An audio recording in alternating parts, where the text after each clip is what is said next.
nous, le groupe Even, le sujet des protéines 2030, c'est clairement un sujet du futur. Pour moi, Protéines 2030, c'est des choses très contrastées déjà selon la région du monde où on se situe. Et je pense qu'il faut faire une grosse différence entre les marchés des pays développés et ceux des pays en développement et des pays émergents. En effet, moi j'observe les comportements de consommation, notamment dans les pays développés. On voit une certaine désaffection pour les protéines animales qui est très émergente mais qui pourrait se renforcer sous l'effet de plusieurs facteurs. Alors que justement, ces protéines animales sont de plus en plus consommées par les pays émergents et par les pays en développement qui sont encore au stade de la première transition nutritionnelle, mais qui pourraient aussi bien passer assez rapidement, voire plus rapidement que nous, au stade de la deuxième transition nutritionnelle, qui va voir justement une augmentation des protéines végétales dans la ration. Le colloque est complètement au cœur de mes préoccupations. Je participe d'ailleurs à la table ronde de l'après-midi. Donc j'ai trouvé les deux présentations de ce matin complètement bien cadrées pour la suite de la journée. Alors pourquoi je suis ici D'abord pour enrichir mes connaissances et puis ensuite rencontrer tout un tas de gens. Voilà, en une journée, on rencontre beaucoup de monde, on revoit des gens qu'on n'a pas vus depuis longtemps, on crée des contacts et ça génère obligatoirement de la nouveauté. Sensibiliser les étudiants aux besoins des entreprises dans la mesure où ce sont de futurs salariés. Donc c'est une façon de les informer de ce qui va se passer.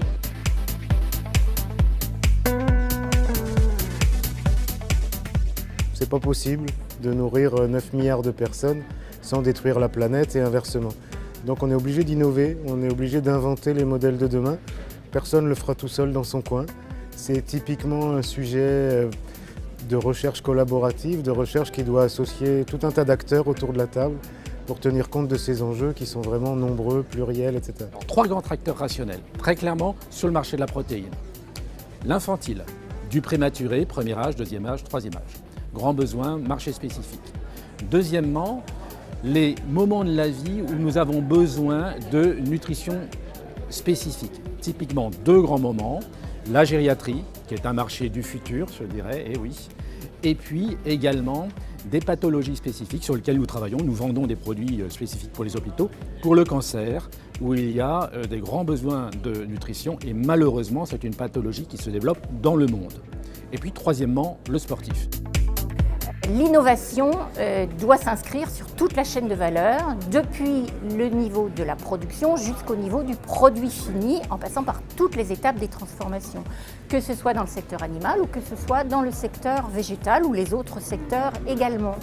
Et alors, cette innovation représente un véritable défi parce qu'il faut intégrer également des dimensions nutritionnelles, des dimensions sanitaires et des dimensions environnementales.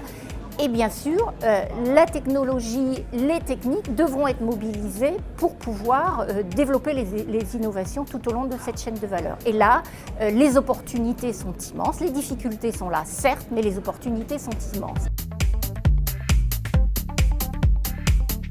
Nous, on est là pour regarder un petit peu à l'échelle Europe et plus largement comment les protéines végétales peuvent s'insérer dans notre projet d'entreprise.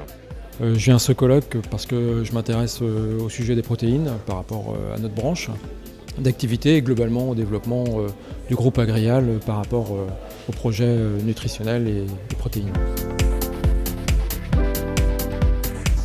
Alors cette journée est un temps fort, mais nous souhaitons la poursuivre en lançant un appel à projet dédié aux protéines 2030.